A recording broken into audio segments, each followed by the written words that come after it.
Yo, it's your boy The Star coming to you live from the pad. And wow, the Lakers have hired their coach. They're going to hire Luke Walton as their head coach. Former, I don't want to say Laker great, but a guy who was always on the bench.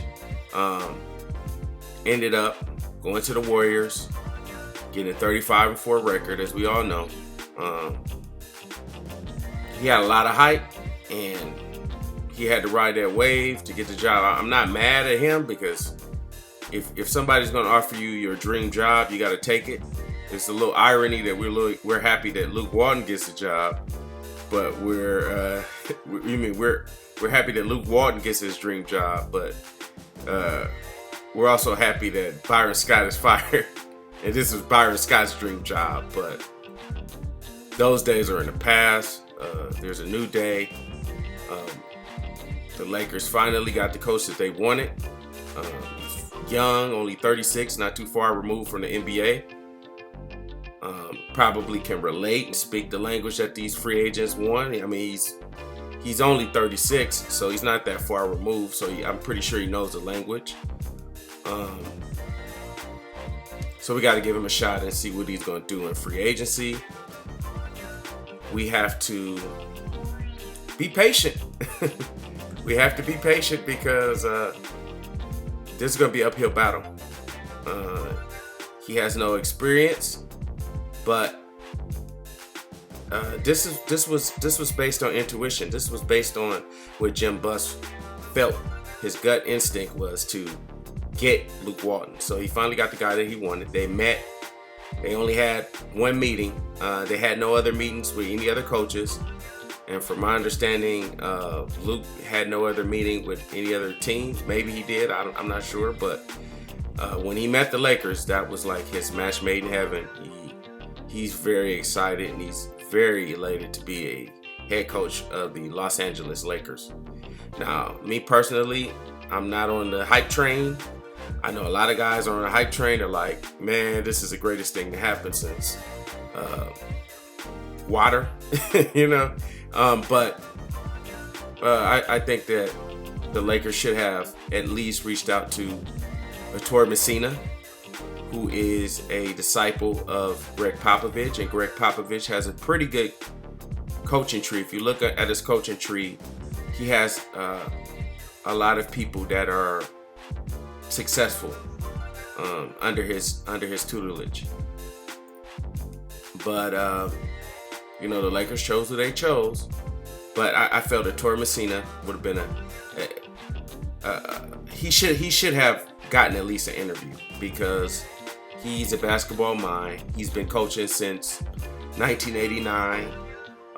David Blatt is another guy. If you're going to give Luke Walton his props for going 35-4 for taking the Golden State Warriors taking the Golden State Warriors and a 35-4 record, you got to give David Blatt his props for taking the Cleveland Cavaliers with the LeBron James and the stacked team like the Cleveland Cavaliers to the finals, despite all of the dysfunction and discord.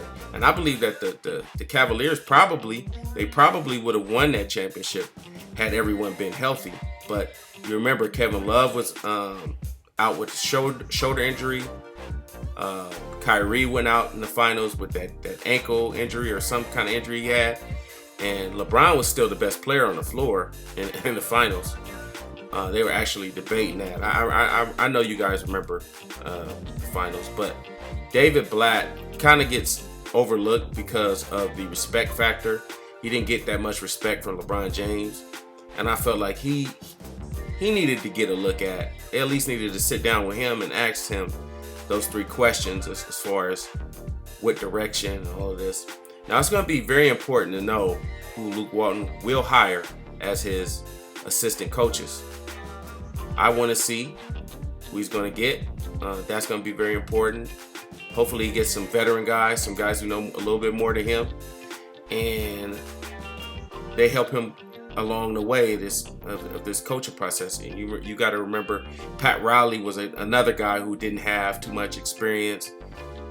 But he also had a hell of a team. He inherited a hell of a team.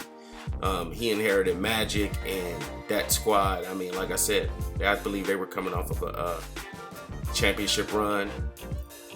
So it's not like Luke Walton is going to inherit a championship-ready team. He's inheriting a team that's going to have to grow with him. And it's going to take a Laker fan base that's going to have to be very patient for him and to grow with him as well. I feel like it's a little bit too romantic. It's a little too romantic, meaning people are fantasizing, making this thing out bigger than what it is to cover up the fact that the front office is really jacked up. It's not, I mean, this is a decent hire, but it doesn't cover up what's going on in the front office. This is just something to get you guys just to put a veil over your eyes and distract you from what's really going on and behind the scenes. So, I mean, just keep your eyes open, man. We got May 17th coming up. That's going to be a big day. We're going to figure out what pick we're going to get. If we get the pick, we're going to get the first pick, or we're going to get the second pick, or we're going to get the third pick. It's a lot of talent out there. We have to see. But the Lakers finally had a coach. And, what else can we say? It's your boy Eddie Starr. Tell me what you think down below. Like, comment, subscribe. Click on my main page. Click on the bell. Get some notifications going. Peace.